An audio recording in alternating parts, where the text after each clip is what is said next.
It's been nearly a year since Elon Musk took over Twitter as its owner, and today feels apropos to announce that I'm leaving. Let's dive into the details.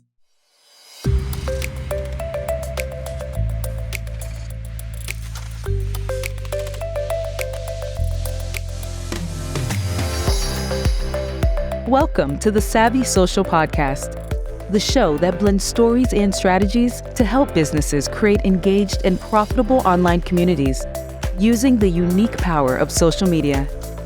And now your host, Andrea Jones. Listeners, you're in for a treat. Before I dive into today's episode, I gotta remind you to grab your 15% off over at Riverside. Riverside is the podcast recording studio that we now use for our show, and y'all, they feel super luxurious. So head over to Riverside. You get 15% off all of their plans by using the code DREA, that's DREA, at checkout. Click the link in the show notes to get started today for free. All right, Twitter, X, formerly known as Twitter. I laugh to myself every time I say X, formerly known as Twitter, but that's really where we are right now. And I have decided to leave the platform. But before I share why I'm doing this and what I suggest you consider, I want to talk a little bit about the history behind all of this, because there's a huge impact to why that is. Now, when I look at my X Twitter account, oh my gosh, I can see that I joined in 2014. That's when I started my business in 2014. That's when I joined the platform as OnlineDrea. And I did have a Twitter account prior to that. I believe I deleted it when I canceled my personal brand. I used to have a personal brand called Simply Andrea. That was like my personal blog, my YouTube channel. And so I've been hanging out on Twitter probably since it first started. I love social media. I'm a social media fanatic, y'all know, early adopter. And so I actually really enjoyed Twitter. I met my mentor on Twitter, ANDREA. Y'all know I talk about her all the time. She's my very first mentor. She was doing these daily periscopes reviewing apps. She would have app of the day. And I just loved her approach to it all. She was very straightforward, but didn't speak down to anyone, just kind of like, hey friends, here's what we're doing today. And that's when I got started as well. I started doing periscopes as well because of what I saw she was doing. Then I saw she had a program and joined it. And that all happened because of Twitter. So Twitter has I have a personal connection with the platform. But that all changed October of 2022, when Elon Musk took over Twitter. The story behind all of this too is quite fascinating, because he kind of just said he wanted to buy Twitter, and then Twitter was like, okay, here, yeah, you can buy us. And then he tried to take it back, and they had like a legal battle. So then he legally had to purchase the company, which for the start of this, it feels right because of where it is now. And immediately when he takes over, he implements things like Twitter Blue, where you can have paid verification, which isn't unusual. Meta now has paid verification, but then does things like dissolves their safety council. So the people who make sure there isn't like racism and, doxing and, all the bad things that can happen on Twitter, they just were like, yeah, we don't need that anymore. They started banning links to other apps. This is all before 2022 is even over. So in the first 3 months of Elon Musk taking over, there was lots of things happening like that. And I remember when I was recording episodes for The Feed, which is our private podcast on social media news and updates, I was struggling to report on Twitter news because it felt like every day something was happening and then it was being clawed back. Now we get to the beginning of this year, 2023, and things get even funkier. Twitter takes away their API, which they don't really take it away. They just increase the cost so much that nonprofit organizations or local groups no longer they can't access it. It's just outside of their budget. And so there are tons of things. Think like automated weather reports that could not go out on Twitter because of those API changes. Then because of Twitter Blue, they took away blue check marks for legacy accounts. So celebrities who have had verified accounts for a decade or more suddenly get their verifications taken away. And then some of them were reinstated and then taken away again. Very Twitter. They removed some of the hate speech rules, so that increased. They add on features as they're doing this, but a lot of those features like expanded tweets and the ability to edit are only available to paid Twitter Blue subscribers. And while this is all happening, they lay off 75% of their staff. Their ad sales in the US are down by 59%.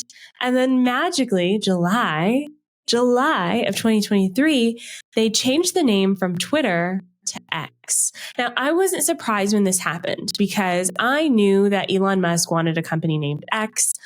I kind of figured he'd turn Twitter into X.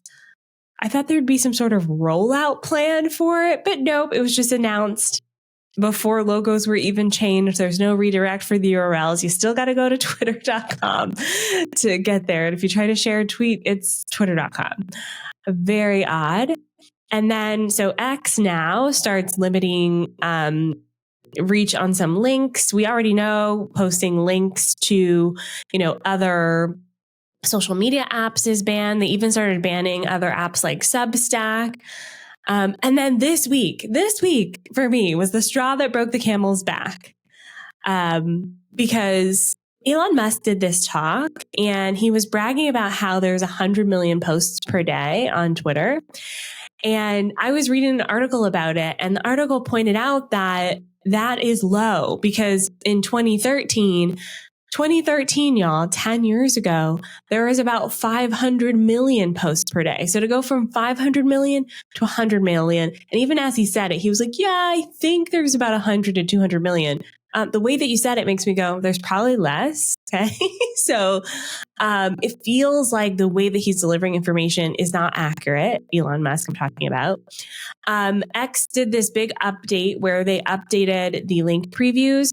So when you post a link on social media, usually you get an image and then you also get the headline. So what the subject, what is the blog named? What is the news article named?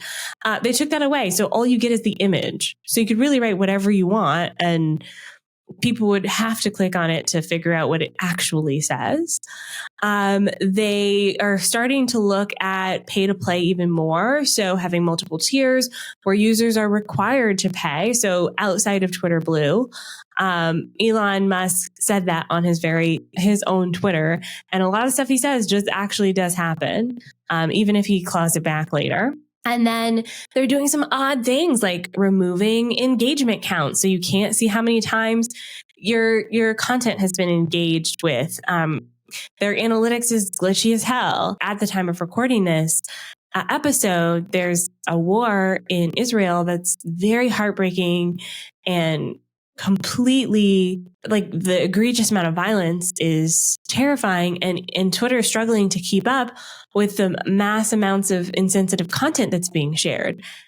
So for all of those reasons, I was like, yeah, I'm out. I've been thinking about it for a while, and I'm out. Outside of all of the news that's been happening on Twitter, there are some technical things that are happening with the platform that make it very challenging, not just for me, but for my clients.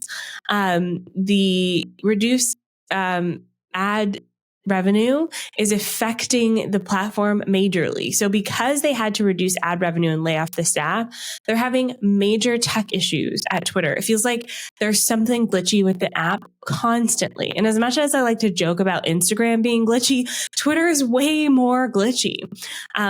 They had the biggest mass outage that they've ever had in March of this year of 2023. And they have so many issues with analytics and reporting.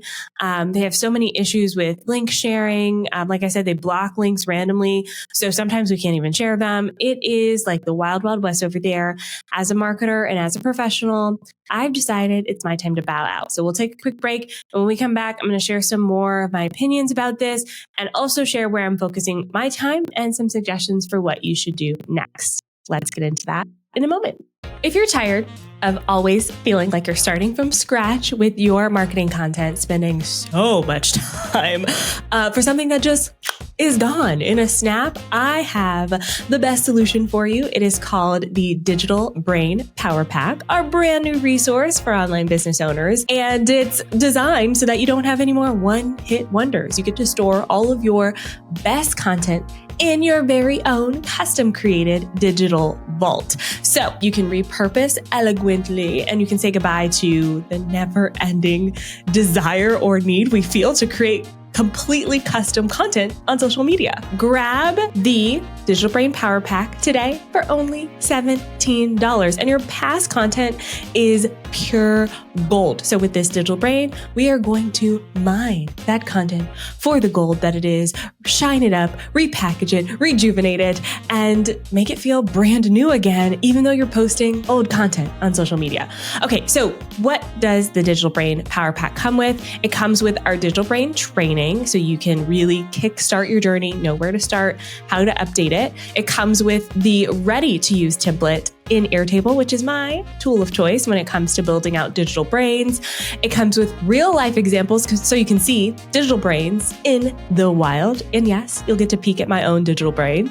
Sneaky, sneaky. And if you are an agency or social media manager, I have a mini training for you in there on how to do this for your clients. So if you are ready to take your content past, present, future to the next level, give that endless hustle the boot and embrace your brilliance, the things you've already created. Again, $17. The link is onlinedrea.com/digital-brain, but y'all know the best link is in the show notes. Click it there. I'll see you there. All right.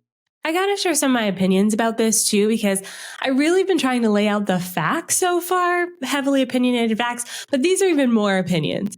I was on a Reddit thread the other day where someone said, like, if you try to Google X, you'll get porn sites like X plus a celebrity's name or X plus a news story. Like, it doesn't feel safe. It's not safe. It's not like the name X is just, to me, it's associated with adult material, adult entertainment. And it's just a terrible name. This is my opinion. It's a terrible name. And I'm not great at naming things. Just look at my products and stuff. I'm not the best. But I do know if you are going to rebrand something, you got to get consumer buy-in. And at a time where the brand was so delicate to begin with, just to randomly announce that Twitter is now X, and then to do no brand rollout, it felt like his team, Elon Musk's team, was scrambling to keep up. I will say, though, he did keep his word. In December of 2022, he did a poll on Twitter that said, should he step down as the head of Twitter? Very interesting wording there. And then 6 months later, they hired another CEO, Linda Yaccarino. Oh my God, I mess up this name every time. Linda Yaccarino. Linda Yaccarino? Not sure if I'm saying that right, but she's now the CEO. So, he did step down. So yeah.